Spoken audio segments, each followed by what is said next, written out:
ಅವ್ರನ್ನೇ ಏನಾದ್ರು ತೋರಿಸೋಂಥ ಪ್ರಯತ್ನ ಮಾಡಿದ್ದೀರಾ? ಮೆಜೆಸ್ಟಿಕ್ 1ಗೂ ನಮ್ಮ ಸಿನಿಮಾಗೂ ಸಂಬಂಧ ಇದೆಯಾ ಇಲ್ವಾ ಅಂತ ನೀವು ಸಿನಿಮಾ ನೋಡ್ಬೇಕು. ನಿಮ್ಮ ಸಿನಿಮಾ ರಿಲೀಸ್ ಟೈಮಲ್ಲಿ ದರ್ಶನ್ ಅವ್ರು ಏನಾದರೂ ಇಲ್ಲಿ ಇದ್ದಿದ್ರೆ? ನಾನು ಅದೇ ಅವ್ರನ್ನ ಹೆಂಗೆ ನೋಡ್ತೀನಿ ಅಂದರೆ, ಅವರೊಂದು ಗುಡಿಲಿರೋ ದೇವ್ರ ಥರ ಅಮ್ಮ. ಯಾರೋ ಒಬ್ರು ಬಂದು ಸುಮ್ಮನೆ ಜನ ಮುತ್ಕೆ ಹಾಕ್ಕೊಳ್ಳೋದೊಂದು ಸ್ಟಾರ್ ಅನ್ನೋಕ್ಕಾಗಲ್ಲ. ಸ್ಟಾರ್ ಅಂದರೆ ಅಷ್ಟು ಜನ ಜೀವನ ಸೆಟ್ಲ್ ಮಾಡಿದ್ರೆ ಅವ್ರು ಸ್ಟಾರ್. ಒಂದು ಭಯ ಇರುತ್ತೆ, ಅಯ್ಯೋ ದರ್ಶನ್ ಅವ್ರ ಸಿನಿಮಾ ಅದೇ ಹೆಸರನ್ನ ಇಟ್ಕೊಂಡು ನಾವು ಮಾಡ್ತಾ ಇದೀವಿ. ದರ್ಶನ್ ಸರ್ ನಡ್ಕೊಂಡು ಬರ್ತಾ ಇದಾರೆ ಅಂದ್ರೆ ಒಂದು ಇಂಡಸ್ಟ್ರಿನೇ ನಡ್ಕೊಂಡು ಬರ್ತಾ ಇದ್ದಂಗೆ. ನಿಮಗೆ ಹೇಗೆ ಅನಿಸ್ತು? ಮೆಜೆಸ್ಟಿಕ್ ಆಲ್ರೆಡಿ ಮಾಡಿದಾರಲ್ಲ, ಆಮೇಲೆ ಮೆಜೆಸ್ಟಿಕ್ ಇಲ್ಲ ಮೆಜೆಸ್ಟಿಕ್ 2 ಅಂತ ಹೇಳ್ಬಿಟ್ಟು ಮೇ ಬಿ ಸರ್ ಇರ್ಬೋದಾ ಅನ್ಕೊಂಡೆ. ಇಲ್ಲಿ ತಾಯಿ ಮಗಂದು ಪ್ರೀತಿ ಜೊತೆಗೆ ಅವ್ರಿಬ್ಬರದ್ದು ಘರ್ಷಣೆ, ಅವ್ರ ಹತ್ತಷ್ಟು ದುಡ್ಡು ಪ್ರೊಡ್ಯೂಸರ್ಸ್ಗೆ. ಅದಕ್ಕೆ ಅವ್ರು ಹೆಂಗ್ ಅಳ್ತಾರೋ ಏನೋ. ನನ್ಗಂತೂ ಈಗ ನಾವು ಅಳ್ಬೇಕಂದ್ರೆ ಗ್ಲಿಸರಿನು ಅದು ಇದು ಯೂಸ್ ಮಾಡ್ತೀವಿ, ಅವ್ರು ತುಂಬ ನ್ಯಾಚುರಲ್ ಆಗಿ ಮಾಡ್ತಿದ್ರು. ಒಂದು ಇಂಟರ್ವ್ಯೂಸಲ್ಲಿ ನಾವು ನೋಡಿರ್ಬೋದು ಎಷ್ಟೊಂದು ಸ್ಟಾರ್ಸು ನಾನು ಶ್ರೀದೇವಿ ಜೊತೆ ಇದು ಮಾಡ್ಬೇಕಾಯ್ತದ ಆ ಥರ ನನಗೆ ಮಾಲಾಶ್ರೀ ಮೇಡಮ್ ಜೊತೆ ಆಸೆ ಇತ್ತು ಚಿಕ್ಕ ವಯಸ್ಸಲ್ಲಿ. ಈಗ ಅವ್ರ ಜೊತೆ ನಿಜ ಆಯಿತು. ನನ್ನ ಪ್ರಕಾರ ಏನಂದರೆ ಸಿನಿಮಾನ ಹಾನೆಸ್ಟಾಗಿ ಮಾಡಬೇಕು. ನಾವು ಮಾಡೋ ಪ್ರಯತ್ನ ಏನೇ ಗಿಮಿಕ್ಕೋ ಇದ್ದರೆ ಆನ್ ಸ್ಕ್ರೀನ್ ನಾವು ಮಾಡಬೇಕು. ನಾನು ದೊಡ್ಡ ಸ್ಟಾರ್ ಆಗ್ಬಿಡ್ಬೇಕು. ಅಣ್ಣ ಅವ್ರು ಫಸ್ಟ್ ಫಿಲಮ್ ಬಂದಾಗ ಸ್ಟಾರ್ ಆಗ್ಬಿಟ್ರಮ್ಮ. ಮೆಜೆಸ್ಟಿಕ್ಸ್ ದರ್ಶನ್ ಸರೇ ಹೇಳ್ತಾರೆ ಇಂಟರ್ವ್ಯೂ, ನಾನು ಮೆಜೆಸ್ಟಿಕ್ ರಿಲೀಸ್ ಆದಾಗ ನಾನೇ ದರ್ಶನ್ ಅಂತ ಹೇಳ್ಕೊಂಡು ಹೊಡೆದೆ. ಈಗ ಶ್ರೀಮುರಳಿ ಸರ್ ಫಿಲಮ್ ಮದಗಜಲ್ಲಿ ಇದು ಮಾಡ್ಕೊ ನಾನೇನೋ ಇದು ಮಾಡಿದೆ ಅನ್ಕೊ. ಅಲ್ಲಿ ಅಷ್ಟು ಜನ ಯಾಕೆ ಸೇರ್ತಿದ್ರು ಅಂದರೆ, ಈಗ ಆ ಅಪ್ಪ ಬಂದರೆ ಅವರ ಹಂಗಿರುತ್ತೆ. ಯಾಕಂದರೆ ಅವ್ರು ಮಾಡಿರೋ ಸಾಧನೆ ಅಂಥದ್ದು. 1-2 ಸಿನಿಮಾ ಮಾಡಿ ನಾನೇ ಇದು ಅಂತ ಹೇಳ್ಕೊಂಡು ಹೇಳೋರಿಗೆ I think this not the industry. ತುಂಬಾ ಸರ್ಕಸ್ ಹೊಡೆದ್ರು, ನಾನು ಇದ್ರಲ್ಲಾದ್ರೂ ಫೈಟ್ ಇರಬಾರ್ದಾ, ಸಾಂಗಲ್ಲೂ ಫೈಟ್ ಇರಬಾರ್ದಾ ಅಂತಿದ್ರು ಅವರು. ಮರಿದಾಸ ಅಂತ ಒಂದಷ್ಟು ಕಮೆಂಟ್ ಇತ್ತು. ಸೊ ಟ್ರೈಲರ್ ನೋಡಿದಾಗ ಆಕ್ಚುಲಿ ಪಾಸಿಟಿವ್ ರೆಸ್ಪಾನ್ಸ್ ತುಂಬಾ ಬಂದಿದೆ, ಅದ್ರ ಜೊತೆಗೆ ನೆಗೆಟಿವ್ ಬಂದಿದೆ. ಒರಿಜಿನಲ್ ಆಗೇ ಓಕೆ, ಈ ಒಂದು ಪಾತ್ರಗಳು ವಿಭಿನ್ನವಾದಂತಹ ಕ್ಯಾರೆಕ್ಟರ್ಸ್ಗಳು ಇಡೀ ನಾನು ಪ್ರೆಸ್ ಮೀಟಲ್ಲಿ ನೋಡ್ತಾ ಇದ್ದೆ. ಡ್ಯಾನ್ಸ್ ಅಂತ ಬಂದಾಗ ಎಫರ್ಟ್ ಹಾಕಿದ್ರಿ, ಮತ್ತು ಟ್ರೈಲರಲ್ಲೂ ಕೂಡ ಆ್ಯಕ್ಟಿಂಗಲ್ಲಾಗಿರಬಹುದು, ಫೈಟ್ ಸೀನ್ಗಳಲ್ಲಾಗಿರಬಹುದು, ಚಿಕ್ಕ ಚಿಕ್ಕ ಫ್ರೇಮ್ಗಳಲ್ಲೆಲ್ಲ ನೋಡಿದಾಗ ಎಫರ್ಟು ಕಾಣಿಸ್ತಾ ಇತ್ತು, ಹಾರ್ಡ್ ವರ್ಕು. ಎಷ್ಟು ವರ್ಷದ ಶ್ರಮ ನಿಮಗೆ ಇದು ಮೆಜೆಸ್ಟಿಕ್? ಅಮ್ಮ ನಾನು ಹೇಳ್ದಂಗೆ ಈ ಸಿನಿಮಾಗೆ ಅಫ್ಕೋರ್ಸ್ ನಾನು ತುಂಬ ಪ್ರಿಪೇರ್ ಆಗಿ ಬಂದಿದ್ದೆ. ಪ್ರಿಪೇರ್ ಅಂದರೆ ನಾನು ಮೆಂಟ್ಲಿ ಪ್ರಿಪೇರ್ ಆಗಿದೆ. ಈಗ ನಾನು ಡೈರೆಕ್ಟರ್ ಆಗಬೇಕು ಅಂತಿದ್ದೆ, ಸಿನಿಮಾ ಹೆಂಗೆ ಮಾಡಬೇಕು ಏನು ಮಾಡಬೇಕು ಅಂತಿದ್ದೆ. ಈಗ ನಮ್ಮ ಸಿನಿಮಾ ಇಂಡಸ್ಟ್ರಿ ಹೆಂಗಾಗಿದೆ ಅಂದರೆ ಎಲ್ಲ ಡುಬಾಕ್ ಅನ್ಸ್ಬಿಡುತ್ತೆ. ನಾನು ಇನ್ನೂ ಒಂದು ಸಿನಿಮಾ ಮಾಡಿಲ್ಲ ಅಂದ್ಕೊಳ್ಳಿ, ಯಾರೋ ಹೊಸಬ್ರ ಸಿನಿಮಾ, ಅವ್ರು ಥಿಯೇಟ್ರ್ ಹತ್ರ ಹೋಗ್ತಾರೆ, ಆಲ್ರೆಡಿ ಅವ್ರಿಗೆ ಹೂವಿನ ಹಾರ ಹಾಕ್ತಾರೆ, ಹೂವಿನ ಅಭಿಷೇಕ ಮಾಡ್ತಾರೆ, ಅಲ್ಲೆಲ್ಲೋ ಬ್ಯಾಂಡ್ ಬಾರಿಸ್ತಾ ಇರ್ತಾರೆ, ಎಷ್ಟೊಂದು ಜನ ನಿಂತಿರ್ತಾರೆ. ಹೆಂಗೆ ಬರುತ್ತೆ? ಈಗ ನನಗೆ ಎಷ್ಟು ಜನ ಗೊತ್ತಮ್ಮ, ಒಂದಷ್ಟು ಜನ ಗೊತ್ತಿರ್ತಾರೆ. ಏನೋ ಒಂದು ಹೊಸ ಸಿನಿಮಾ ಮಾಡ್ಬೋದು. ಆ ಸಿನಿಮಾ ಚೆನ್ನಾಗಿದ್ರೆ, ಇಲ್ಲ ನಾನು ಮಾಡಿರೋ ಸಾಂಗ್ಸು, ಇಲ್ಲ ನಾವು ಬಿಟ್ಟಿರೋ ಟ್ರೈಲರ್ ಚೆನ್ನಾಗಿದ್ರೆ ಒಂದಷ್ಟು ಜನ ಥಿಯೇಟ್ರಿಗೆ ಬರ್ತಾರೆ. ಅದನ್ನೆಲ್ಲ ಬಿಟ್ಬಿಟ್ಟು ಈಗ ನಾನು ನೋಡ್ತಾ ಇದ್ದ ಇಂಡಸ್ಟ್ರಿ ಹೆಂಗಿತ್ತು ಅಂದರೆ ಎಲ್ಲ ಡುಬಾಕ್ ಜನಕ್ಕೆ ನಾವು ಈಗ ಏನು ಫೇಕ್ ಮಾಡಿದ್ರು ಇನ್ನೇ ಅದು ಫೇಕ್ ಅಂತ ಎಲ್ಲ ಗೊತ್ತಾಗ್ಬಿಡುತ್ತೆ. ಆ ಥರ ಈಗ ಮೊನ್ನೆ ರೀಸೆಂಟಾಗಿ ಅದೇನೇನೋ ಇದು ಗಿಮಿಕ್ ಅಂತ ನೋಡಿದೆ, ಅದಕ್ಕೆಲ್ಲ ತುಂಬ ಎಕ್ಸ್ಟ್ರೀಮ್ ಗಿಮಿಕ್ ಹೋಗ್ತದೆ. ನನ್ನ ಪ್ರಕಾರ ಏನಂದರೆ ಸಿನಿಮಾನ ಹಾನೆಸ್ಟಾಗಿ ಮಾಡಬೇಕು. ನಾವು ಮಾಡೋ ಪ್ರಯತ್ನ ಏನೇ ಗಿಮಿಕ್ಕೋ ಇದ್ದರೆ ಆನ್ ಸ್ಕ್ರೀನ್ ನಾವು ಮಾಡಬೇಕು. ಒಳ್ಳೆ ಕತೆ ಮಾಡಬೇಕು. ಆ ಕಥೆಯಲ್ಲಿ ಜನನ ಕರ್ಕೊಬರ್ಬೇಕು. ನಾವು ಪ್ರಮೋಷನ್ ಬೇಡ ಅಂತ ಹೇಳಲ್ಲ, ಮಾಡೋಣ. ಈಗ ನೀವಿದ್ದೀರಾ, ಇಲ್ಲ ಪ್ರೆಸ್ ಆ್ಯಂಡ್ ಮೀಡಿಯಾ ಇದೆ, ಎಲ್ಲ ಒಂದು ಚಾನಲ್ ಇದೆ, ಅವ್ರನ್ನ ಇಟ್ಕೊಂಡು ಪ್ರಮೋಷನ್ ಮಾಡಬೇಕು. ಆಮೇಲೆ ಪ್ರಮೋಷನ್ನಲ್ಲೂ ನಾವು ಇನೋವೇಟಿವ್ ಆಗಿ ಮಾಡಬೇಕು. ಅದನ್ನ ಅವ್ರು ಕರ್ಕೊಂಬರ್ಬೇಕು. ಹಂಗಂತ ಹೇಳ್ಬಿಟ್ಟು ತುಂಬ ಡುಬಾಕ್ ತೋರಿಸಿ ಸಿನಿಮಾದ ಇಲ್ಲದಿರೋದನ್ನ ಫಾಲ್ಸ್ ಹೋಪ್ ಕೊಟ್ಟು ಸಿನಿಮಾ ಕರ್ಕೊಂಬಂದರೆ ಜನಕ್ಕೆ ತುಂಬ ಅನ್ಯಾಯ ಮಾಡ್ದಂಗೆ ಆಗುತ್ತೆ ಅಂತ ನನ್ನ ಅನಿಸಿಕೆ. ಸೊ ಹಾನೆಸ್ಟಾಗಿ ನಾನು ಮೆಂಟ್ಲಿ ಪ್ರಿಪೇರ್ಡ್ ಆಗಿದೆ. ನಾನು ಒಳ್ಳೆ ಸಿನಿಮಾ ಮಾಡಬೇಕು, ಒಳ್ಳೆ ಎಫರ್ಟ್ಸ್ ಹಾಕಿ ಮಾಡಬೇಕು. ಆ ಎಫರ್ಟ್ಸ್ ಒಪ್ಕೊತಾರೋ ಬಿಡ್ತಾರೋ ಅದು ಜನಕ್ಕೆ ಬಿಟ್ಟಿದ್ದು. ಬಟ್ ನಾನು ಹಾನೆಸ್ಟ್ ಎಫರ್ಟ್ಸ್ ಮಾಡ್ತೀನಿ. ಈಗ ನನ್ನ ಸಿನಿಮಾಗೆ ನಾಳೆ ರಿಲೀಸ್ ಆದಾಗ ನೀವು ಬಂದ್ರು ನಾನಂತೂ ಯಾರನ್ನೂ ಒಬ್ಬರನ್ನು ದುಡ್ಡು ಕೊಟ್ಟಂತೂ ಕರ್ಸಲ್ಲ. ಗುರು ಬೇಕಾ, ನನ್ನ ಪೋಸ್ಟ್ ಇಷ್ಟ ಆಯ್ತಾ ಬಂದು ಸಿನಿಮಾ ನೋಡಿ, ನನ್ನ ಟ್ರೈಲರ್ ಇಷ್ಟ ಆಯ್ತಾ ಬಂದು ನೋಡಿದೆ ಇದ್ರು 5 ಜನ ಬಂದು ನೋಡಿ, ಓಕೆ ಒಪ್ಕೋತೀನಿ, ಇಷ್ಟೇ ನಮ್ಮದು ಮೋಸ್ಟ್ಲಿ ಅಷ್ಟಕ್ಕೆ ಇಷ್ಟೇವಲ್ಲ. ನಾನು ದೊಡ್ಡ ಸ್ಟಾರ್ ಆಗ್ಬಿಡ್ಬೇಕು. ಅಣ್ಣ ಅವ್ರು ಫಸ್ಟ್ ಫಿಲಮ್ ಬಂದಾಗ ಸ್ಟಾರ್ ಆಗ್ಬಿಟ್ರಮ್ಮ. ಮೆಜೆಸ್ಟಿಕ್ಸ್ ದರ್ಶನ್ ಸರೇ ಹೇಳ್ತಾರೆ ಇಂಟರ್ವ್ಯೂ, ನಾನು ಮೆಜೆಸ್ಟಿಕ್ ರಿಲೀಸ್ ಆದಾಗ ನಾನೇ ದರ್ಶನ್ ಅಂತ ಹೇಳ್ಕೊಂಡು ಹೊಡೆದೆ. ಈಗ ಹೊಸಬರು ಥಿಯೇಟ್ರ್ ಹತ್ರ ಹೋದರೆ ಅವರೆಲ್ಲರೂ ಕಂಡಿಡಿದು ಹೆಂಗಮ್ಮ, ಅದು ಇಟ್ಸ್ ಇಲ್ಲಾಜಿಕಲ್ ಅನಿಸುತ್ತೆ ನನಗೆ. ಆ ಥರ ಇರಬಾರ್ದು. ಸೊ ಹಾನೆಸ್ಟಾಗಿ ಪ್ರಯತ್ನ ಮಾಡಿ ಸಿನಿಮಾ ಮಾಡಬೇಕು ಅಂತ ನಾನು ಥಾಟ್ಸ್ ಇಟ್ಕೊಂಡಿದ್ದೆ, ಹಂಗೆ ಮಾಡ್ತಿದ್ದೀನಿ. ಇಷ್ಟು ಆನೆಸ್ಟಿ ಆಗಿದ್ದಾರಲ್ಲ. ಇಲ್ಲ, ಅವರು ರಿಯಾಲಿಟಿ ಹೇಳ್ತಾ ಇದ್ದಾರಲ್ವಾ. ಬಟ್ ನಾವು ಇತ್ತೀಚೆಗೆ ನೋಡಿದಾಗ ಒಂದಷ್ಟು ಟ್ರಿಕ್ಸ್ಗಳು ವರ್ಕ್ ಆಗಲ್ಲ, ಬಟ್ ವರ್ಕ್ ಮಾಡಕ್ ಟ್ರೈ ಮಾಡ್ತಾರೆ. ಅದೇ ಆಗ್ತಾ ಇರೋದು ಈಗ. ಅದಾಗಿಲ್ಲ ಅಂದ್ರೆ ಬಟ್ ಅವರು ರಿಯಾಲಿಟಿ ಅರ್ಥ ಮಾಡ್ಕೊಂಡಿದ್ದಾರೆ. ಅದು ಇವ್ರ ತರ ಸ್ವಲ್ಪ ಜನ ಅರ್ಥ ಮಾಡ್ಕೊಂಡಿರ್ತಾರೆ ಇವಾಗಿರೋ ಟ್ರೆಂಡ್ಗೆ. ಬಟ್ ಎಲ್ಲರೂ ಅರ್ಥ ಮಾಡ್ಕೊಬಿಟ್ರೆ ಬಟ್ ನಾವೇನ್ ಮಾಡಿದ್ರು ಅದು ಜನಗಳಿಗೆ ಗೊತ್ತಾಗ್ಬಿಡುತ್ತೆ ಬೇಗ. ಇದು ಫೇಕ್ ಇದು ಇವಾಗ ಗೊತ್ತಾಗುತ್ತೆ, ಎಲ್ಲರಿಗೂ ಗೊತ್ತಾಗ್ತಾ ಇದೆ ಇವಾಗ. ಅಫ್ಕೋರ್ಸ್ ಎಲ್ರಿಗೂ ಗೊತ್ತು. ಈಗ ನಾವು ಅನ್ಕೋಬೋದು, ಈಗ ಒಂದು ಸ್ಟಾರ್ ಸಿನಿಮಾಗೆ ನಾವು ಹೋಗ್ತೀವಲ್ವಾ, ಅಲ್ಲಿ ಅಷ್ಟು ಜನ ಇರ್ತಾರೆ, ಅಷ್ಟು ಇದಿರ್ತಾರೆ. ಈಗ ಶ್ರೀಮುರಳಿ ಸರ್ ಫಿಲ್ಮ್ ಮದಗಜಲ್ಲಿ ನಾನೇನೋ ಇದು ಮಾಡಿದೆ ಅಂತ, ಅಲ್ಲಿ ಅಷ್ಟು ಜನ ಯಾಕೆ ಸೇರ್ತಿದ್ರು ಅಂದರೆ, ಈಗ ಆ ಅಪ್ಪ ಬಂದರೆ ಅವರು ಹಂಗಿರುತ್ತೆ. ಯಾಕಂದರೆ ಅವ್ರು ಮಾಡಿರೋ ಸಾಧನೆ ಅಂತ. ಎಷ್ಟು ಜನ ಪ್ರೊಡ್ಯೂಸರ್ಸ್ ಲೈಫ್ ಸೆಟ್ಲ್ ಆಗಿದೆ, ಕೋಟ್ಯಾಂತರ ರೂಪಾಯಿ. ಈಗ ನಮ್ಮ ಅಪ್ಪನೂ ಪ್ರೊಡ್ಯೂಸರೇ. ಈಗ ಅಷ್ಟು ಸ್ಟಾರ್ಸಿಂದ ನಮ್ಮ ಲೈಫೇ ಸೆಟ್ಲ್ ಆಗಿದೆ. ಈಗ ನಮ್ಮ ಮನೇಲಿ ಕಾರು, ಮನೆ, ಬಂಗ್ಲೋ ಎಲ್ಲ ಇದೆ ಅಂದರೆ ಇಟ್ಸ್ ಆಲ್ ನಮ್ಮಪ್ಪ ಅವ್ರು ನಂಬಿ ದುಡ್ಡು ಹಾಕಿ ಅವರೆಲ್ಲ ನಮ್ಮನ್ನ ಈ ರೀತಿ ಇಟ್ಟಿದ್ದಾರೆ. ಅದು ಒಬ್ಬ ಸ್ಟಾರ್ ಅಲ್ವಾ. ನಾನು ಫಸ್ಟ್ ಸಿನಿಮಾಲೇ ನಾನು ಹೋಗ್ಬಿಟ್ಟು ನಾನು ಸ್ಟಾರು ಗುರು, ನನಗೆ ಹೂವಿನ ಹಾರ ಹಾಕು, ನನಗೆ ಅಭಿಷೇಕ ಮಾಡು, ನಾನು ಸಿನಿಮಾ ಮಾಡೋಕ್ಕೆ ಬಂದಿದ್ದೀನಿ, ಸ್ಟಾರ್ ಆಗೋಕ್ಕೆ ಬಂದಿಲ್ಲ. ಸೊ ಅದನ್ನು ಒಂದು ಅರ್ಥ ಮಾಡಿಕೊಂಡು ನಮ್ಮ ಇಂಡಸ್ಟ್ರೀಲಿ ಒಳ್ಳೆ ಎಫರ್ಟ್ ಸಿನಿಮಾಗೆ ಹಾಕ್ಬಿಟ್ಟು ನಾವು ಸಿನಿಮಾಯಿಂದ ಕಂಟೆಂಟಿಂದ ಮೇಲೆ ಬಂದು ಅಲ್ಲಿ ಹೆಸರು ಮಾಡಬೇಕು, ಅಲ್ಲಿ ಶೈನ್ ಆಗಬೇಕು. ನಮ್ಮನ್ನು ನಂಬಿರೋ ನಿರ್ಮಾಪಕರಿಗೆ, ಇಲ್ಲಾಂದರೆ ನಮ್ಮ ನಂಬಿರೋ ಅಷ್ಟು ಕುಟುಂಬಗಳಿಗೆ ನಾವು ಆಧಾರ ಆದಾಗ ಆವಾಗ ನಾವು ಮಾಡದೇ ಇದ್ರೂ ಜನ ಅವರೇ ಇದು ಮಾಡ್ತಾರೆ. So I think we should focus on doing cinemas, doing lot of good movies, good stories. ಹೆಂಗಿದೆ ಔಟ್ಸೈಡ್ ಕಾಂಪಿಟೇಟಿವ್ ವರ್ಲ್ಡು, ಅವರೇ ಔಟ್ಸೈಡ್ ಕಾಂಪಿಟೇಟಿವ್ ವರ್ಲ್ಡಲ್ಲಿ ಅವರೇ ಎಷ್ಟು ದೊಡ್ಡ ದೊಡ್ಡ ಸ್ಟಾರಾಗಿ ಸಿಂಪಲಾಗಿ ಓಡಾಡ್ತಾ ಇರ್ತಾರೆ. ಒಂದೆರಡು ಸಿನಿಮಾ ಮಾಡಿ ನಾನೇ ಇದು ಅಂತ ಹೇಳ್ಕೊಂಡು ಓಡಾಡೋರಿಗೆ I think this not the industry. Please sir, ನಿಮ್ಮ ಹತ್ರ ದುಡ್ಡಿದ್ರೆ ಬೇರೆ ಏನಾದ್ರು ಮಾಡಿ, ಸಿನಿಮಾ ಹಾನೆಸ್ಟಾಗಿ ಮಾಡೋರಿಗೆ ಬಿಟ್ಬಿಡಿ. ನೀವೇನಾದ್ರು ಡೈರೆಕ್ಟರ್ ಆದರೆ ನನಗೊಂದು ಚಾನ್ಸ್ ಆಯ್ತು. ಈಗಲೇ ಅಪ್ಲಿಕೇಶನ್ ಆಗ್ತಾ ಇದೆ. ಈಗಲೇ ಅಪ್ಲಿಕೇಶನ್ ನಮ್ಮ ಹೀರೋಯಿನ್ಗೆ ಫಸ್ಟ್ ನಾವು ಚಾನ್ಸ್ ಕೊಟ್ಟೆ. ಅದೊಂದಿದೆ ಅವ್ರಿಗೆ, ನಾ ಫಸ್ಟ್ ಹೀರೋಯಿನ್ ಅಂತ ಒಂದು ಖುಷಿಯಾಗಿ. ಖುಷಿ, ನಂಗೆ ಖುಷಿ ಇದೆ. ಎಷ್ಟು ಖುಷಿ ಇದೆ ಅವ್ರ ಜೊತೆಗೆ ವರ್ಕ್ ಮಾಡೋದಕ್ಕೆ ನಿಮಗೆ. ನಾನು ಹೇಳಿದ್ನಲ್ಲ, ಇವ್ರು ತುಂಬ ಇನ್ನೋಸೆಂಟ್ ಅಂತಲ್ಲ.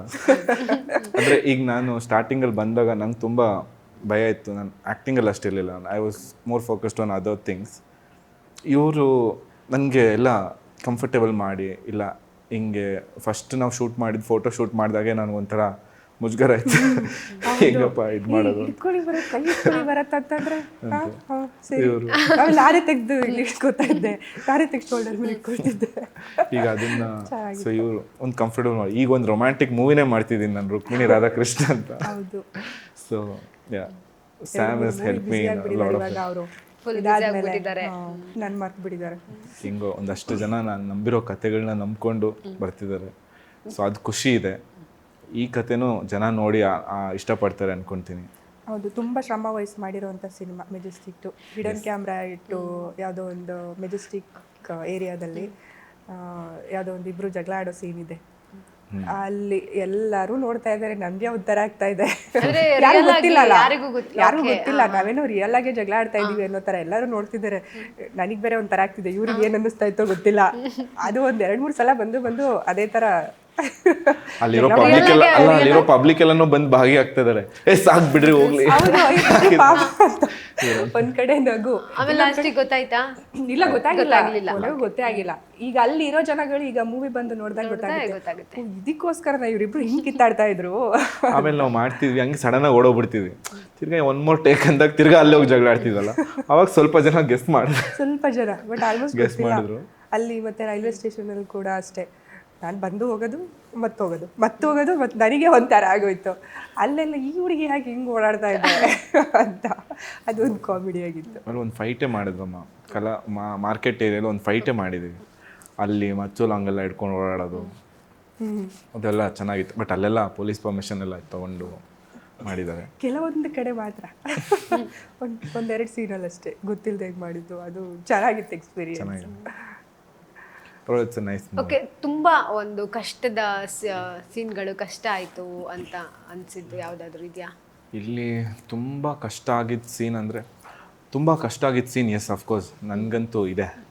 ಸೊ ಒಂದೇನು ಸುಮಾರು ಸೀನ್ಸ್ ಇದೆ. ಈಗ ಸ್ಟಾರ್ಟಿಂಗ್ ನಾನು ಹೇಳ್ದಂಗೆ ಇವ್ರ ಜೊತೆ ರೊಮ್ಯಾನ್ಸ್ ಸೀನ್ಸೇ ನನಗೆ ಕಷ್ಟ ಆಗ್ತಿತ್ತು.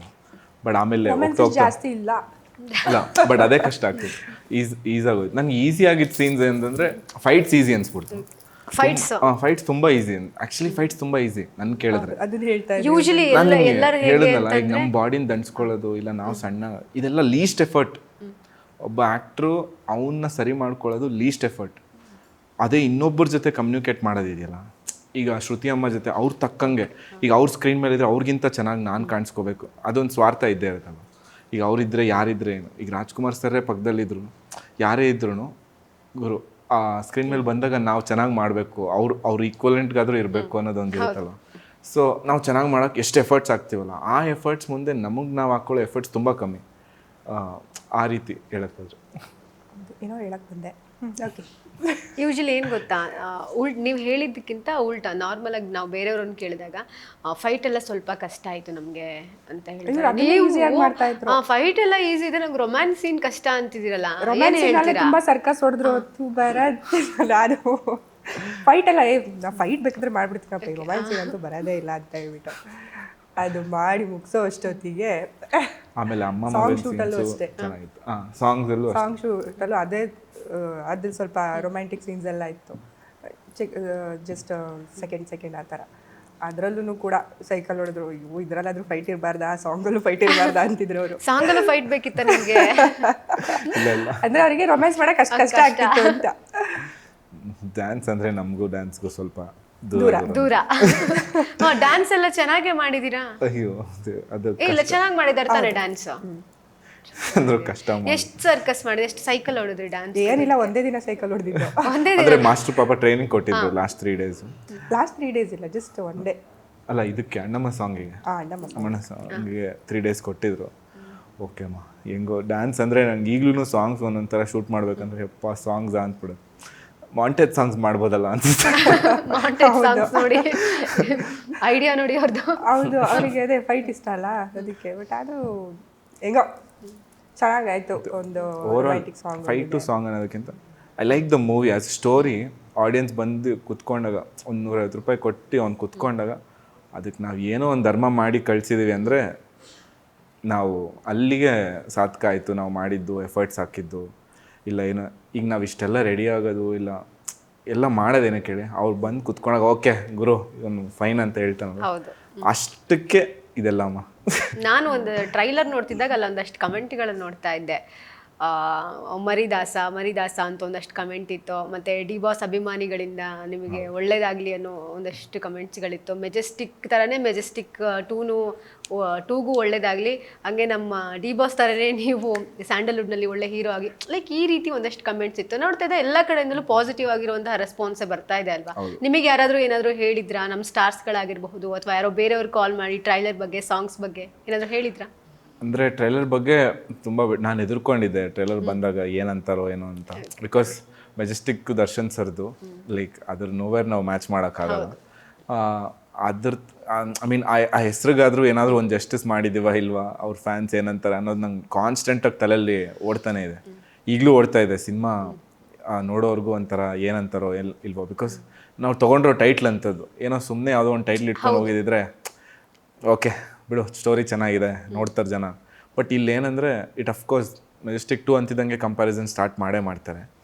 ಸೊ ಅದು ನನಗೆ ಮೊದಲೇ ಗೊತ್ತಿತ್ತು. ಸೊ ಅದಕ್ಕೆ ನಾನು ಎಷ್ಟು ಎಫರ್ಟ್ಸ್ ಆಗುತ್ತೋ ನನ್ನ ಕಡೆಯಿಂದ ನಾನು ಮ್ಯಾಕ್ಸಿಮಮ್ ಹಾಕೋಕ್ಕೆ ಪ್ರಯತ್ನ ಪಟ್ಟಿದ್ದೀನಿ.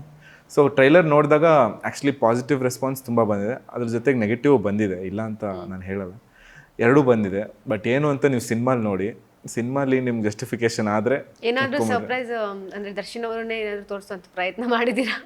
ಇಲ್ಲ, ಆಕ್ಚುಲಿ ಮೆಜೆಸ್ಟಿಕ್ 1ಗೂ ನಮ್ಮ ಸಿನಿಮಾಗೂ ಸಂಬಂಧ ಇದೆಯಾ ಇಲ್ವಾ ಅಂತ ನೀವು ಸಿನಿಮಾ ನೋಡ್ಬೇಕು. ಅದೇ ಡಿಫ್ರೆನ್ಸ್. ನನ್ನ ನೆಕ್ಸ್ಟ್ ಕ್ವಶನ್ ಅದೇ ಇತ್ತು, ಏನಾದ್ರು ಡಿಫ್ರೆನ್ಸ್ ಇದೆಯಾ ನೀವು ನೋಡಿ ಅದ್ರದ್ದು. ಆಕ್ಚುಲಿ ನೋಡಿ, ನಿಮ್ಗೊಂದು ಸರ್ಪ್ರೈಸ್ ಇದೆ ಸಿನಿಮಾ. ಟ್ರೇಲರ್ ನೋಡಿದ್ರೆ ಸಕ್ಕತ್ತಾಗಿದೆ ಅಂತ ಅನ್ಸುತ್ತೆ. ಆಲ್ಮೋಸ್ಟ್ ಒಂದು 100ರಲ್ಲಿ 90% ಎಲ್ಲ ಸಕ್ಕತ್ತಾಗಿದೆ, ರೌಡಿಸಮ್ ಮೂವಿ ತುಂಬ ಚೆನ್ನಾಗಿ ಬರುತ್ತೆ, ಹಿಟ್ ಆಗುತ್ತೆ, ಹಂಗೆ ಅಂತಿದ್ದಾರೆ. ಸೊ ನೋಡೋಣ. ನನಗೆ ಏನು ಇರಬಹುದು ಸರ್ಪ್ರೈಸ್ ಅಂತ ಅದನ್ನು ಯೋಚನೆ ಮಾಡ್ತಾ ಇದ್ದೀನಿ. ಅವರೇನೇ ಏನಾದ್ರು ಕರ್ಕೊಂಡ್ಬಂದಿಲ್ಲ, ಅದನ್ನ ಮಾತ್ರ ಅಲ್ಲ ಅವ್ರು ಬಂದಿಲ್ಲ. ಬಟ್ ಮೆಜೆಸ್ಟಿಕ್ 1ಗೂ ಇದಕ್ಕೂ ನೀವು ಸಿನಿಮಾ ನೋಡಿ, ಅಲ್ಲೇ ಗೊತ್ತಾಗುತ್ತೆ. ಹೌದು. ಮತ್ತು ಇನ್ನೊಂದು ಈ ಮೂವಿನಲ್ಲಿ ಒಂದು ಚೇಸಿಂಗ್ ಸೀನ್ ಇತ್ತು. ಓಕೆ, ಬೈಕ್ ಹೆಂಗೆ ಓಡಿಸ್ತಾರೆ ಗೊತ್ತಾ ಇವರು, ಯಪ್ಪ ಅದೊಂದು ಎಕ್ಸ್ಪೀರಿಯನ್ಸ್ ನನಗೆ. ನಾನು ಇದೇ ಮೂವಿ ಲಾಸ್ಟ್ ನೆಕ್ಸ್ಟ್ ಮೂವಿಯಿಂದ ಇರೋದಿಲ್ಲ ಅನ್ಸುತ್ತೆ ಅಂದ್ಬಿಟ್ಟಿದೆ. ಅವ್ರನ್ನ ಬರೀ ಹಿಂಗೆ ಗಟ್ಟಿ ಹಿಡ್ಕೊಂಡಿದ್ದೀನಿ. ಅವ್ರು ಹಿಂಗೆಲ್ಲ ಹೋಗ್ತಾ ಇದ್ದಾರೆ. ನನಗೆ ಯಾವಾಗಪ್ಪ ಮುಗಿಸ್ತಾರೆ, 2 days ಇದ್ದಿದ್ದದು ಚೇಸಿಂಗ್. ಇವರು ಗಲ್ಲಿ ಒಳಗಡೆ ಅಲ್ಲಿ ಇಲ್ಲಿ ಅದು ಹೆಂಗೆ ಬೈಕ್ ನಮಗೆ ಕಾಲೇಜಿಂದ ಓಡಿಸಿ ಅಭ್ಯಾಸ ಇದೆಯಲ್ಲ, ನನಗೆ ಹೆದರಿಕೆ ಆಗಿತ್ತು. ಆಮೇಲೆ ಇವತ್ತಿನ ಕತೆ ಮುಗೀತು, ನನಗೆ ನೆಕ್ಸ್ಟ್ ಮೂವಿ ಮಾಡೋಕ್ಕಾಗಲ್ಲ, ದೇವ್ರೆ ಕಾಪಾಡು ಅಂತ. ಅಷ್ಟು ಕಷ್ಟ ಆಗಿತ್ತು ನನಗನ್ಸು. ಅದೆಲ್ಲ ಎಕ್ಸೈಟಿಂಗ್ ಅಮ್ಮ ನನಗೆ. ಇದೊಂದು ಫೈಟು, ಚೇಸು, ಈ ಥರ ಬೈಕ್ ಬಿದ್ದೋಗ್ಬಿಟ್ಟಿದ್ವಿ. ಒರಿಜಿನಲ್ ಆಗಿ ಬಿದ್ದೋಗ್ಬಿಟ್ಟಿದ್ವಿ ಅಂದರೆ ಯಾರೋ ಒಂದು ಇವ್ರು ಕರೆಕ್ಟಾಗಿ ಗುಡ್. ಅಂದರೆ ನಮ್ಮವರೇ ಲೈಕ್ ಒಂದು ಚೇಸ್ ಸೀಕ್ವೆನ್ಸಲ್ಲಿ ಅವ್ರು ಬಂದು ಹಿಂಗೆ ಮಿಸ್ ಆಗಬೇಕು, ಅವರು ಡ್ರೈವರ್ ಏನೋ ಇದಾಯ್ತು ಅಂತ ಬಂದು ಗುದ್ಬಿಟ್ರು. ಬಟ್ ಹಂಗೆ ನಾನೇನೋ ರೋಲ್ ಏನಾದ್ರು ಆಗ್ಬಿಟ್ಟೆ, ಆಯ್ತಾ? ಹೌದು ಆಗಿದೆ. ನಾನೇನೋ ಹಿಂಗೆ ರೋಲ್ ಆದೆ, ಇವ್ರ ಪಾಪ ಪಾಪ ನೋಡಿ ಅವ್ರ ಮುಖ ಈಗ. ಬಟ್ ಪಾಪ ಆಗ ಅವ್ರು ಹಂಗೆ ಇಮಿಡಿಯೇಟ್ ರಿಕವರ್ ಮಾಡ್ಕೊಂಡು ಅದೇ ನೋವಲ್ಲಿ ತಿರ್ಗಾ ಶೂಟ್ ಮಾಡಿದ್ರು. ಸರಿ ಏನಾಗುತ್ತೋ ಆಗಿ ನೋಡಿ ನಾನು ಹೇಳಿಲ್ವಾ ಇವ್ರು ಇನ್ನೋಸೆಂಟ್ ಅಂತೂ ಅಲ್ಲ, ಬಟ್ ಈ ಥರ ತುಂಬ ಇದೆ. 2 days ನಿಜವಾಗ್ಲೂ ತುಂಬಾ ಕಷ್ಟಪಟ್ಟಿದ್ದೀನಿ ಆ ಸೀನು ನೋಡ್ಬೇಕು ಥಿಯೇಟರಲ್ಲಿ. ಈಗ ಓವರಾಲ್ ಸಿನಿಮಾ ಹೇಗೆ ಬಂದಿದೆ? Overall cinema I am happy. ನೋಡಿದ್ರಾ? ಹಾಂ ನೋಡಿದ್ರಾ? ನೀವು ನೋಡಿದ್ರಾ? ನಾನೇ ನೋಡಿಲ್ಲ, ನಿಮ್ಮ ಆಕ್ಚುಲಿ ನಾನು ಇರ್ಲಿಲ್ಲ, ಹಾಗಾಗಿ ಕರೆದ್ರು. ನೀವು ನೋಡಿದಿರೇನೆ ಅವ್ರಿಗೆ ಇಷ್ಟ ಹೇಳ್ತಿದ್ದೀರಾ. ಅಲ್ಲ ನೋಡಿದಿದ್ರೆ ಹೌದು, ಆ ಚೇಸಿಂಗ್ ಸೀನ್ ಎಲ್ಲ ನೋಡ್ಬೇಕು ಆಕ್ಚುಲಿ ನಾನು ಹೇಗ್ ಬಂದಿದೆ ಅಂತ. ಯಾಕಂದ್ರೆ ಅದು ನಾನು ನೆಕ್ಸ್ಟ್ ಮೂವಿಯಿಂದ ಇರೋದಿಲ್ಲ ಅನ್ಕೊಂಡಿದ್ದೆ, ಅದಾದ್ಮೇಲೆ ಒಂದ್ 2-3 ಹೇಳ್ತಿದ್ದೀರಾ ಅಂದ್ರೆ ಕಥೆನೇ ಇಷ್ಟ ಹೇಳ್ತಿದ್ದೀರ ಅವ್ರಿಗೆ. ಆ ಸಿನಿಮಾ ನೋಡ್ದೆ ನೋಡಿ, ಇಷ್ಟು ಇನ್ಫಾರ್ಮೇಶನ್ ನಮಗೆ ಕೊಡ್ತಿದ್ದಾರೆ ಅವರು. ಕತೆ ಇರುತ್ತಲ್ಲ. ಹೌದು, ಮೂವಿ ನೋಡ್ಬಿಟ್ಟಿದ್ರೆ ಎಲ್ಲ ಬಾಯ್ಬಿಡ್ತಿದ್ನ ಅಂತ ಸತ್ಯ. ನೀವೇನೋ ಕರ್ಕೊಂಡ್ ಬಂದಿಲ್ವಾ ಅವ್ರಿಗೆ? ಅವ್ರಿಗೆ ನಾನು ಹೇಳ್ಕೊಡಕ್ಕಾಗತ್ತಮ್ಮ. ಹಿಂಗೆಲ್ಲ ಹೇಳ್ಬಿಟ್ರೆ ಆಮೇಲೆ ನಾನು ಮಾತಾಡೋದೇ ಕಮ್ಮಿ. ಮಾತಾಡೋದೇ ಅದ್ರಲ್ಲೂ ವಾಯ್ಸ್ ಬೇರೆ ಹೊರಟೋಗ್ಬಿಟ್ಟಿದೆ ಇವತ್ತು ನನಗೆ, ಅದಕ್ಕೆ ಅವರೇ ಮಾತಾಡ್ಬಿಡ್ಲಿ ಅಂತ. ನೀವೇ ಮಾತಾಡ್ತಿದ್ದೀರಾ ನೋಡಿ ಅವಾಗ. ನೋಡಿ ಅವರೇ ನೋಡಿ ಎಷ್ಟು ಮಾಡ್ತಾರೆ. ಸ್ಟಾರ್ಟಿಂಗ್ ನೋಡಿ ಇನ್ನೋಸೆಂಟ್ ಆಗಿ ಸ್ವಲ್ಪ ಮಾತಾಡಿದ್ರು, ಹೋಗ್ತಾ ಹೋಗ್ತಾ ಎಷ್ಟು ಮಾತಾಡಿದ್ರಲ್ಲ, ಬಿಟ್ರೆ ಅವರೇ ಮಾತಾಡ್ಬಿಡ್ತಾರೆ. ಅನ್ಸಿದ್ನ ಹೇಳೋದು ತಪ್ಪು ಅಂದ್ರೆ ಅದು ಹೇಳಲ್ಲ ಬಿಡಿ. ನೋಡಿ ಅವ್ರು ಇನ್ನೂ ಫಸ್ಟ್ ಮೂವಿ ಇಲ್ಲ, ಆಲ್ಮೋಸ್ಟ್ ಒಂದು 2-3 ಮೂವೀಸ್ ಆಗೋಯ್ತು. ನಮ್ಗೆ ಹೌದು, ನಿಮಗೆ ಇವಾಗ ಫುಲ್ ಎಕ್ಸ್ಪೀರಿಯನ್ಸ್ ಆಗಿದೆ ಅಲ್ವಾ, ಹೆಂಗ್ ಮಾತಾಡ್ಬೇಕು ಏನ್ ಮಾತಾಡ್ಬೇಕು, ಹೌದು, ಎಕ್ಸ್ಪೀರಿಯನ್ಸ್ ಆಗಿದೆ. ಓವರ್ ಆಲ್ ಸಿನಿಮಾ ಹೇಗೆ ಬಂದಿದೆ? Over all cinema I am happy. Like out and out ಒಂದು action entertainer we can expect. As a ಹೊಸ ಹೀರೋಗೆ ಈಗ ನಾನೇನು ಅಂದ್ಕೊಂಡಿದ್ದೆ ಅಂದರೆ ಒಂದು ಅದ್ಭುತವಾದ ಫೈಟ್ಸ್ ಆ್ಯಕ್ಷನ್ ಎಂಟರ್ಟೈನರ್ ನಮ್ಮ ಇಂಡಸ್ಟ್ರಿಗೆ ಬೇಕು. ಒಂದು ಹೊಸ ಆ್ಯಕ್ಷನ್ ಮೂವೀಸ್ ಬೇಕು. ಯಾಕಂದರೆ ನಾವೀಗೆಲ್ಲ ತುಂಬ ಕಾಂತಾರ, KGF ರೇಂಜಲ್ಲೇ ಆ್ಯಕ್ಷನ್ ಅಂತ ನಾವು ನೋಡೋಕ್ಕಾಗಲ್ಲ. ಈ ಥರನೂ ಒಂದು ಆ್ಯಕ್ಷನ್ ಮೂವಿ ಬೇಕು. ಆಮೇಲೆ ಇಲ್ಲಿನ ಲೋಕಲ್ ಮೆಜೆಸ್ಟಿಕ್ ಅನ್ನೋ ಟೈಟ್ಲ್ ಇಟ್ಕೊಂಡು ಇದು ಮಾಡಿದ್ದೀವಿ. So I think over all movie ನನಗಂತೂ ತುಂಬ ಖುಷಿ ಇದೆ. ಸೊ ಐ ಹೋಪ್ ಸೊ ಎಲ್ರಿಗೂ ಖುಷಿ ಆಗತ್ತೆ ಇದು ಅಂತ. ನಿಮಗೆ ನಮ್ಮ ಸ್ಯಾಂಡಲ್ವುಡ್ಡಲ್ಲಿ ಯಾರಾದರೂ ನಟ ಫೇವ್ರೆಟ್, ಇವರಿಂದ ನಾನು ಒಂದಷ್ಟು ಸ್ಫೂರ್ತಿ ತಗೊಂಡು ಇಂಡಸ್ಟ್ರಿಗೆ ಬಂದೆ ಅಂತ ಯಾರಾದರೂ ಇದ್ದರೆ ಯಾರು? ನನಗೆ ಸ್ಯಾಂಡಲ್ವುಡ್ಡಲ್ಲಿ ಎಲ್ಲರೂ ಇಷ್ಟ ನಮ್ಮ. Like starting from Rajkumar sir ತುಂಬ ಇಷ್ಟ ನನಗೆ. ರಾಜ್ಕುಮಾರ್ ಅವ್ರ ವೇ ಆಫ್ ಲಿವಿಂಗ್, ಅವ್ರ ವೇ ಆಫ್ ಇದು, ಈಗ ಎಲ್ಲೇ ಹೋದ್ರು ಅವ್ರು ನೋಡಿ ತುಂಬ ಸಿಂಪಲಾಗಿದ್ರು. ಅವ್ರು ಹೇಳ್ತಿದ್ರು ಅವ್ರು ಕಾಸು ಖರ್ಚು ಮಾಡ್ಕೊಂಡು ಅವ್ರ ಕಾರಲ್ಲೇ ಇವೆಂಟ್ಸ್ಗೆ ಹೋಗ್ತಿದ್ರು. ಈ ಕಾಲದಲ್ಲಿ ನಾವು ಆ ಥರ ಯಾರೂ ನೋಡೋದೇ ಇಲ್ಲ, ಎಲ್ಲ ಕಡೆ ಬೇರೆ ಥರ ಇದೆ. ಅವ್ರ ಸಿಂಪ್ಲಿಸಿಟಿ ನಂಗೆ ತುಂಬ ಇಷ್ಟ. ಆಮೇಲೆ ದರ್ಶನ್ ಸರ್ ಅವ್ರ ಬಗ್ಗೆನೂ ಮಾತಾಡೋಂಗಿಲ್ಲ, ಬಟ್ ಅವ್ರು ತುಂಬ ಕಷ್ಟ ಇದೆ ಈಗ, ಒಳ್ಳೇದಾಗಲಿ. ಆಮೇಲೆ ಅವ್ರ ಹೆಸರನ್ನ ಹೇಳ್ಕೊಂಡು ಒಂದಷ್ಟು ಜನ ಅವ್ರ ಕಷ್ಟದಲ್ಲಿದ್ದಾರೆ ಅಂತ ಇವ್ರು ಬೆಳೆ ಬೇಯಿಸ್ಕೊತಿದ್ದಾರೆ, ಅದು ನನಗಿಷ್ಟ ಇಲ್ಲ. ಬಟ್ ಇವ್ರು ಏನೇ ಹೆಲ್ಪ್ ಮಾಡಿರ್ಬೋದು, ಏನೇ ಹೆಲ್ಪ್ ಮಾಡ್ದಿರ ಇರ್ಬೋದು, ಬಟ್ ಅದನ್ನ ಇಟ್ಕೊಂಡು ನಾವು ಎನ್ಕ್ಯಾಶ್ ಮಾಡ್ಕೊಳ್ಳೋಂಥದ್ದು ಏನಿಲ್ಲ. ನಾವು ಏನಿದ್ರು ಹಾನೆಸ್ಟ್ ಎಫರ್ಟ್ಸ್ ಸಿನಿಮಾಗೆ ಹಾಕಬೇಕು, ಸಿನಿಮಾ ಚೆನ್ನಾಗಿ ಮಾಡಬೇಕು, ಅದು ನಮ್ಮನ್ನ ಬೇರೆ ಹೈಟ್ಸಿಗೆ ಕರ್ಕೊಂಡು ಹೋಗ್ಬೇಕು. ಅದನ್ನು ಬಿಟ್ಟು ಬೇರೆದೆಲ್ಲ ಮಾಡೋದು ವೇಸ್ಟು ಅಂತ ಅನಿಸುತ್ತೆ. ಸೊ ನಾನು ಅವ್ರನ್ನ ಹೆಂಗೆ ನೋಡ್ತೀನಿ ಅಂದರೆ ಒಂಥರ ಗುಡಿಲಿ ಆ ಥರ ಟ್ರಿಕ್ಸ್ ವರ್ಕ್ ಆಗುತ್ತಾ ಸಿನಿಮಾದಲ್ಲಿ? ನೀವು ನೋಡ್ತಿದ್ದೀರಲ್ಲಮ್ಮ, ವರ್ಕ್ ಆಗಿದೆಯಾ ಇಲ್ವಾ? ಸೊ ಈಗೇನು ಮುಚ್ಚು ಮರೆಯಲ್ಲಿ ಏನೂ ಮಾಡೋಕ್ಕಾಗಲ್ಲ. ನೀವು ಏನೇ ಮಾಡಿ, ಏನೇ ಬಿಲ್ಡಪ್ ಕೊಡಿ, ಏನೇ ಇದು ಮಾಡಿ, ಸಿನಿಮಾ ಅಂತೂ ಹಿಡನ್ ಬಿಸ್ನೆಸ್ ಅಲ್ಲ. ಈಗ ನೀವು ಥಿಯೇಟ್ರಿಗೆ ಹೋದರೆ ಎಷ್ಟು ಜನ ಇದ್ದಾರೆ ಅಂತ ಎಲ್ರಿಗೂ ಗೊತ್ತಾಗುತ್ತೆ, ಹೌದು ಅಲ್ವಾ? ಈಗ ಬುಕ್ ಮೈ ಶೋ ತೆಗೆದ್ರೆ ಎಷ್ಟು ಟಿಕೆಟ್ ಯಾವ ಸಿನಿಮಾಗೆ ಬುಕ್ ಆಗಿದೆ ಎಲ್ರಿಗೂ ಗೊತ್ತಾಗುತ್ತೆ. ನಾನು ಸಿನಿಮಾ ಚೆನ್ನಾಗಿ ಓಡ್ತಿದೆ ಅಂತ ಹೇಳಿದ್ರೆ ದಡ್ಡ ಅಲ್ಲ. ಇಲ್ಲ 4 ಜನನ ಕರ್ಕೊಂಬಂದು ಥಿಯೇಟ್ರ್ ಮುಂದೆ ನಿಲ್ಲಿಸ್ಬಿಟ್ಟು ಹೌಸ್ಫುಲ್ ಆಗಿಬಿಟ್ಟಿದೆ ಅಂತ ಬೋರ್ಡ್ ಹಾಕ್ಕೊಂಡ್ರೆ ಜನ ಬುಕ್ ಮೈ ಶೋ ತೆಗೆದು ನೋಡಿದ್ರೆ ಬೇರೆ ಥಿಯೇಟ್ರ್ ಎಲ್ಲ ಖಾಲಿ ಇದೆಯಲ್ಲ ಗುರು, ಇದು ಒಂದು ಥಿಯೇಟ್ರ್ ಮಾತ್ರ ಹೆಂಗೆ ಫುಲ್ ಆಗಿದೆ ಅಂದರೆ ಹೀಲ್ ಗೆಟ್ ಟು ನೋ, ಜನಗಳಿಗೆ ಗೊತ್ತಾಗುತ್ತೆ ಅಲ್ವಾ? ಈಗ ನಮ್ಗೆ ಒಂದು ಒಳ್ಳೆ ಮೂವಿ ಚೆನ್ನಾಗಿ ಓಡ್ತಿದೆ ಅಂದರೆ ಟ್ರೆಂಡಿಂಗ್ ಬಂದ್ಬಿಡುತ್ತೆ ಬುಕ್ ಮೈ ಶೋ ಅಲ್ಲಿ, ಇಲ್ಲ ಅಲ್ಲಿ ಒಬ್ಬ ನಾಲೆಜಬಲ್ ಇರೋ ಪರ್ಸನ್ಗೆ ಗೊತ್ತಾಗ್ಬಿಡುತ್ತೆ. ಸೊ ಈಗಿನ ಇದರಲ್ಲಿ ಏನೂ ಡುಬಾಕ್ ಮಾಡೋಕ್ಕಾಗಲ್ಲ. ಹಾನೆಸ್ಟಾಗಿ ಸಿನಿಮಾ ಮಾಡಬೇಕು, ಆ್ಯಂಡ್ ಆ ಸಿನಿಮಾ ಚೆನ್ನಾಗಿದ್ರೇ ನಮಗೆ ಲೈಫು, ಅದನ್ನು ತಿಳ್ಕೊಂಡು ಇರಬೇಕು. ಆಮೇಲೆ ಸುದೀಪ್ ಸರ್ ನಂಗೆ ತುಂಬ ಇಷ್ಟ, ಅವ್ರ ವೇ ಆಫ್ ಡ್ರೆಸ್ಸಿಂಗು ಅದು ಇದು. ಆಮೇಲೆ ಶ್ರೀಮುರಳಿ ಸರ್ ತುಂಬ ಇಷ್ಟ. ಬಟ್ ಇವರೆಲ್ಲ ಜಾಸ್ತಿ ಸಿನಿಮಾಗಳು ಮಾಡಬೇಕು, 6 ತಿಂಗಳಿಗೆ ಒಂದು ಸಿನಿಮಾ ಮಾಡಿ ನಮ್ಮನ್ನೆಲ್ಲ ಜಾಸ್ತಿ ಎಂಟರ್ಟೈನ್ ಮಾಡಬೇಕು ಅಂತ ನನಗಿಷ್ಟ. ಬಟ್ ನಾನಂತೂ ಏನಾದ್ರು ದೊಡ್ಡ ಸ್ಟಾರ್ ಆದರೆ ಬೇಗ ಮೂವಿ ಮಾಡ್ತೀನಿ, ಒಳ್ಳೊಳ್ಳೆ ಮೂವಿನ ಬೇಗ ಮಾಡಬೇಕು ಅನ್ನೋದಿದೆ. ತುಂಬ ಮೂವೀಸ್ ಮಾಡಬೇಕಮ್ಮ. ನಮ್ಮ ಕಲ್ಚರ್ನ ಉಳಿಸ್ಕೋಬೇಕು, ನಮ್ಮ ಬರವಣಿಗೆನ ನಾವು ಉಳಿಸ್ಕೋಬೇಕು, ನಮ್ಮ ಕತೆ ಕಾದಂಬರಿಗಳನ್ನ ನಾವು ಡೆವಲಪ್ ಮಾಡಬೇಕು ಅಂದರೆ ಸಿನಿಮಾಗಳು ಬೇಕು. ಈಗ ಒಂದು ಒಳ್ಳೆ ಕತೆ ಬಂದರೆ ಅದರಿಂದ ಒಂದಷ್ಟು ಜನ ಬದುಕೋತಾರೆ. ಆಮೇಲೆ ಇನ್ನೊಂದು ಥರ ಅಷ್ಟು ಕತೆಗಳು ಬರೆಯೋಕ್ಕೆ ಸ್ಫೂರ್ತಿ ಆಗುತ್ತೆ. So that's why we need people in cinema to progress so that ನಮ್ಮ ಭಾಷೆ ನಮ್ಮ ಜನಾಂಗ ಬೆಳೆಯುತ್ತೆ. ಈಗ ತೆಲುಗು ಯಾಕೆ ಬೆಳೀತು? ಅವ್ರ ಹೀರೋಗಳು ಹಂಗಿದ್ದಾರೆ, ಎಲ್ಲ ಕಡೆನೂ ಹಂಗಿದ್ದಾರೆ. ನಮ್ಮ ಹೀರೋಗಳು ಹಂಗಾಗಬೇಕು, ಇಲ್ಲೂ ಬರಬೇಕು ತುಂಬ. ಈಗ ಬೆಂಗಳೂರಲ್ಲಿ ಹೆಂಗೆ ತೆಲುಗು ಫಿಲಮ್ಸ್ ಮಾರ್ಕೆಟ್ ಇದೆಯೋ ಹಂಗೆ ಹೈದ್ರಾಬಾದಲ್ಲೂ ಕನ್ನಡದಲ್ಲಿ ನೋಡೋಕೆ ಮಾರ್ಕೆಟ್ ಇರಬೇಕು.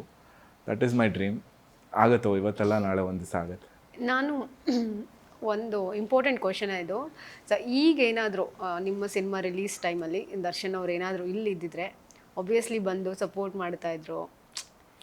ಅಫ್ಕೋರ್ಸ್ ಈ ಟೈಮಲ್ಲಿ ಇಲ್ಲಿದ್ದಿದ್ರೆ ನಾನು ಅದೇ ಅವ್ರನ್ನ ಹೆಂಗೆ ನೋಡ್ತೀನಿ ಅಂದರೆ ಅವರೊಂದು ಗುಡಿಲಿರೋ ದೇವ್ರ ಥರ ಅಮ್ಮ. ಈಗ ಅವರಾಗಲಿ ನಮ್ಮ ತಂದೆಯವರಾಗಲಿ ನಾನೆಲ್ಲ ಹೆಂಗೆ ನೋಡ್ತೀನಿ ಅಂದರೆ, ಯಾಕಂದರೆ ಈಗ ಮೆಜೆಸ್ಟಿಕ್ 2 ಅನ್ನೋ ಟೈಟ್ಲ್ ನಂಗೆ ಸಿಕ್ಕಿದೆ ಅಂದರೆ ಅದೇನೋ ಒಂದು ಆಶೀರ್ವಾದ ಆಯಿತಾ. ಸೊ ಅದಕ್ಕೆ ನಾನು ಹೆಂಗೆ ನೋಡ್ತೀನಿ ಅವ್ರನ್ನ ಅಂದರೆ ಒಂದು ಗುಡಿಲಿರೋ ದೇವ್ರ ಥರ. ಈಗ ನಾವು ಹೋಗಿ ಅವ್ರ ಮುಂದೆ ಪ್ರಾರ್ಥನೆ ಮಾಡ್ಕೋತೀವಿ, ದೇವರೇ ನನಗೆಲ್ಲ ಒಳ್ಳೇದು ಮಾಡಪ್ಪ. ಅವರು ಒಳ್ಳೇದು ಮಾಡೋದು ಬಿಡೋದು ದೇವ್ರಿಗೆ. ಸೊ ನಾವು ಕಂಪೆಲ್ಲೂ ಮಾಡೋಕ್ಕಾಗಲ್ಲ, ಪೂಜೆ ಮಾಡಿಸ್ತೀವಿ. ಅದು ರಿಸಲ್ಟ್ ಏನಾಗುತ್ತೋ ದೇವ್ರಿಗೆ ಬಿಟ್ಟಿದ್ದು. ನಮ್ಮ ಹಾನೆಸ್ಟ್ ಪ್ರಯತ್ನ, ನಾವು ಎಷ್ಟು ಭಕ್ತಿಯಿಂದ ಬೇಡ್ಕೊಂಡಿದ್ದೀವಿ, ಎಷ್ಟು ಹಾನೆಸ್ಟಾಗಿ ಸಿನಿಮಾ ಮಾಡಿದ್ದೀವಿ. ಜಡ್ಜ್ ಮಾಡೋಕ್ಕೆ ಜನ ಇದ್ದಾರೆ, ದೇವರಿದ್ದಾರೆ. ದೇವ್ರಂದರೆ ದರ್ಶನ್ ಸರು, ನಮ್ಮ ತಂದೆಯವರಾಗಲಿ ಅವ್ರ ಆಶೀರ್ವಾದ ಎಲ್ಲ ನೋಡಿಕೊಂಡು ಒಳ್ಳೇದಾಗತ್ತೆ ಅಂತ ನಾನು ಅಂದ್ಕೊಂಡಿದ್ದೀನಿ. ಬಟ್ ಈ ಟೈಮಲ್ಲಿ ಅದೊಂದು ಬ್ಲೆಸ್ಸಿಂಗ್ಸ್ನ ಎಷ್ಟು ಮಿಸ್ ಮಾಡ್ಕೋತಿದ್ದೀರಾ? ಅಫ್ಕೋರ್ಸ್ ತುಂಬ ಮಿಸ್ ಮಾಡ್ಕೋತೀವಿ. ರನ್ನಿಂಗ್ ಸ್ಟಾರ್ ಅಂತ ಇದ್ದಿದ್ದೇ ನಮ್ಮ ಕನ್ನಡದಲ್ಲಿ ಈಗ ಪುನೀತ್ ರಾಜ್ಕುಮಾರ್ ಸರು ಮತ್ತು ದರ್ಶನ್ ಸರ್. ಅವ್ರದ್ದು ಏನೇ ಆಗಲಿ ವರ್ಷಕ್ಕೊಂದು 2 ಸಿನಿಮಾ ಬಂದ್ಬಿಡೋದು. ಒಂದಷ್ಟು ನಾವು ಸಾಂಗ್ಸು, ಒಂದಷ್ಟು ಈಗ ಒಳ್ಳೆ ಸಾಂಗ್ಸ್ ಕೇಳಬೇಕು ಪ್ಲೇಲಿಸ್ಟಲ್ಲಿ ಅಂದರೆ ಅವ್ರದ್ದೊಂದಷ್ಟು ಸಾಂಗ್ಸ್ ಇರ್ತಿತ್ತು, ಇಲ್ಲ ಒಂದಷ್ಟು ಡೈಲಾಗ್ಸ್ ಬರ್ತಿತ್ತು. ಈಗ ನೋಡಿ ಇನ್ನೂ ಕಾಟೇರದೇ ನಾವು ಡೈಲಾಗ್ಸ್ ಹೇಳ್ತಿದ್ದೀವಿ, ಇನ್ನೂ ಅಪ್ಪು ಅವ್ರದ್ದು ಹಳೆ ಫಿಲಮ್ದೇ ಡೈಲಾಗ್ ನಾವು ಹೇಳ್ತಿದ್ದೀವಿ, ಇನ್ನು ಜಾಕಿದು ಹೇಳ್ತಿದ್ದೀವಿ, ಅದ್ರದ್ದು ಇದೆ. ಈಗ ಹೊಸ ಮೂವಿ ಬಂದಿದ್ರೆ ಅದರದ್ದೆಲ್ಲ ಡೈಲಾಗ್ಸ್ ಓಡಾಡ್ತಿತ್ತು. ಸೊ ನಾವೆಲ್ಲ ಎಷ್ಟು ಜನಕ್ಕೆ ಕೆಲಸ ಸಿಗ್ತಾ ಇತ್ತು.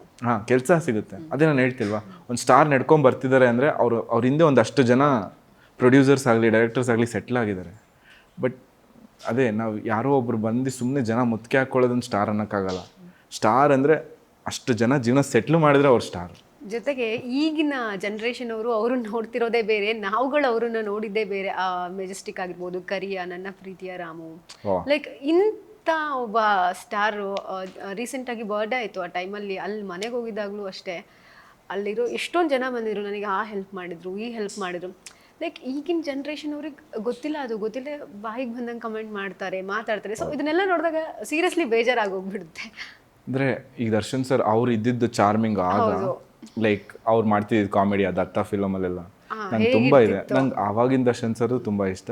ಇವಾಗಿನ ಕಾಟೇರ ಇಲ್ಲ ಈ ಮೊನ್ನೆ ಕ್ರಾಂತಿ ಆಗಿರ್ಬೋದು, ಯಜಮಾನ ಆಗಿರ್ಬೋದು, ಎಲ್ಲ ಇಷ್ಟ ಅಮ್ಮ. ನಂಗೆ ಓವರಾಲ್ ಅವ್ರ ಜರ್ನಿ ತುಂಬ ಇಷ್ಟ. ಆಮೇಲೆ ಅವ್ರು ಹೆಲ್ಪ್ ಮಾಡ್ತಿದ್ರ ಬಗ್ಗೆ ನಾನು ಕೇಳಿದ್ದೇನೆಂದರೆ, ಯಾರೇ ಮನೆಗೆ ಹೋದ್ರೂ ಯಾರಿಗೂ ಇಲ್ಲ ಅಂತಿರಲಿಲ್ಲ ಆಯಿತಾ, ಯಾರಿಗೂ ಇಲ್ಲ ಅಂತಿರಲಿಲ್ಲ, ಏನೋ ಅವ್ರ ಕೈಲಾಗಿದ್ದು ಮಾಡಿ ಕಳಿಸೋದು. ಆ ಥರ ಗುಣ ಇರೋ ವ್ಯಕ್ತಿ.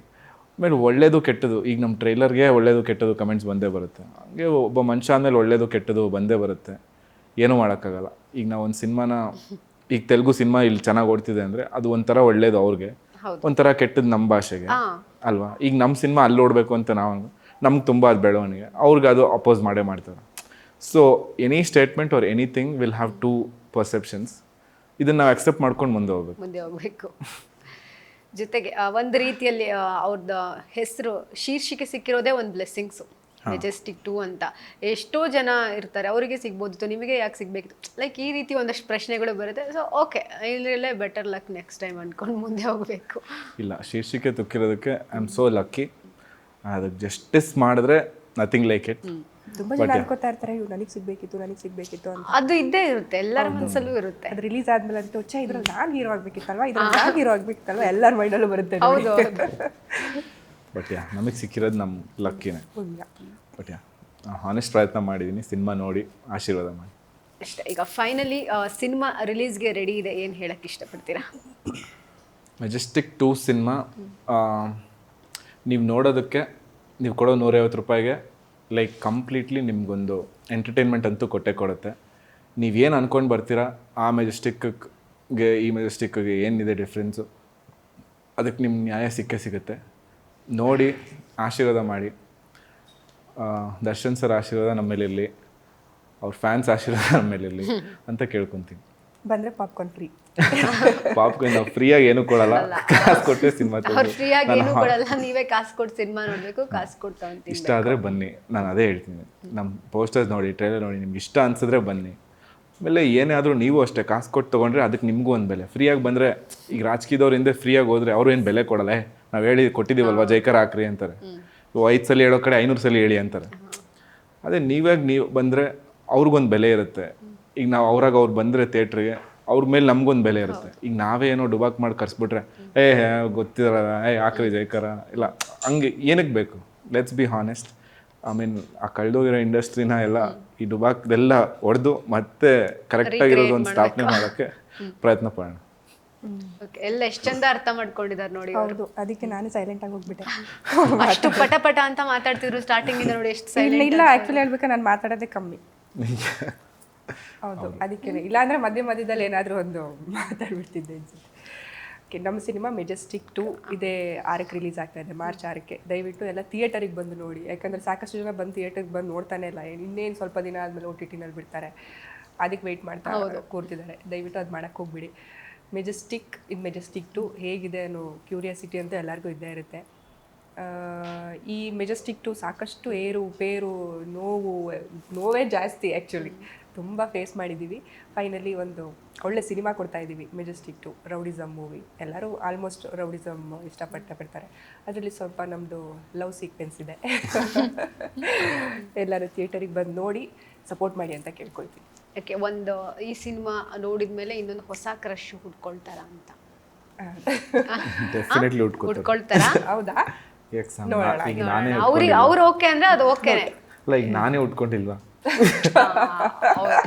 ಇದು ನೋಟೆಡ್ ನೋಡೋಣ. ರಿಲೀಸ್ ಆಗಿ ಫಸ್ಟ್ ಶೋ ಅದಾದ್ಮೇಲೆ ರೊಮ್ಯಾನ್ಸ್ ಬರ್ದಿರೋನ್ಗೆ ರೊಮ್ಯಾನ್ಸ್ ಕಲ್ಸಿದ್ರು. ನೀವು ರೊಮ್ಯಾನ್ಸ್ ಕಲ್ಸಿದ್ರ ಅವರಿಗೆ? ಅಂದ್ರೆ ಸಿನಿಮಾಲಿ ಅದೇ ಸಿನಿಮಾದಲ್ಲೇ ಅದೇ ನಾನೇ ಕೈ ಎಳ್ದು ಬರತ್ ಇಲ್ಲಿಟ್ಕೊಳ್ಳಿ ನೋ ಅಂತಿದ್ರು. ಇವಾಗ ಆಲ್ಮೋಸ್ಟ್ ಒಂದು 2-3 ರೊಮ್ಯಾಂಟಿಕ್ ಮೂವೀಸ್ ಮಾಡ್ತಾ ಇದ್ದಾರೆ. ಆಕ್ಚುಲಿ ಇದ್ರಲ್ಲಿ ಹೇಳ್ಬೇಕಂದ್ರೆ ರೊಮ್ಯಾಂಟಿಕ್ ಸೀನ್ಸೇ ಇಲ್ಲ. ಏನೊಂದು ನೆಕ್ಸ್ಟಿಗೆ ನೆಕ್ಸ್ಟಿಗೆ ಅಂತಲ್ಲ, ಇದೆ ನೋಡಿ ಅವರು ತಿಳ್ಕೊಂಡ್ಬಿಡ್ತಾರೆ ಏನೇನೋ ಫೈನಲಿ ಏನೋ ತುಂಬ ಚೆನ್ನಾಗಿ ತೋರ್ಸಕ್ಕೆ ಟ್ರೈ ಮಾಡಿದ್ದೀವಿ.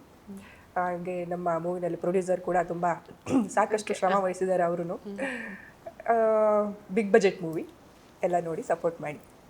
ಥ್ಯಾಂಕ್ ಯು ಸೋ ಮಚ್ ಇಬ್ಬರಿಗೂ ಜಾಯ್ನ್ ಆಗಿದ್ದಕ್ಕೆ. Thank you, all the best. Thank you so much. ಇಷ್ಟೊಂದೆಲ್ಲ ಕ್ವಶನ್ಸ್ ಕೇಳಿದ್ರಿ, ನಾನು ಜಾಸ್ತಿ ಮಾತಾಡೋಕ್ಕಾಗಿಲ್ಲ. ಹೀರೋ ನೆಕ್ಸ್ಟ್ ನೀವು ಬೇರೆ ಬೇರೆ ಸಿನಿಮಾ ಮಾಡಿದ್ರು ಅವಾಗ ನಾವು ಕುತ್ಕೊಂಡು ಮಾತಾಡೋಣ. Thank you. Okay, thank you ಮಾ. ನೋಡಿದ್ರಲ್ವಾ, ಇದಾಗಿತ್ತು ಈ ಹೊತ್ತಿನ ವಿಶೇಷ. ಇನ್ನಷ್ಟು ಹೆಚ್ಚಿನ ಅಪ್ಡೇಟ್ಗಳಿಗಾಗಿ ನೋಡ್ತಾ ಇರಿ ಕನ್ನಡ ಪಿಕ್ಚರ್.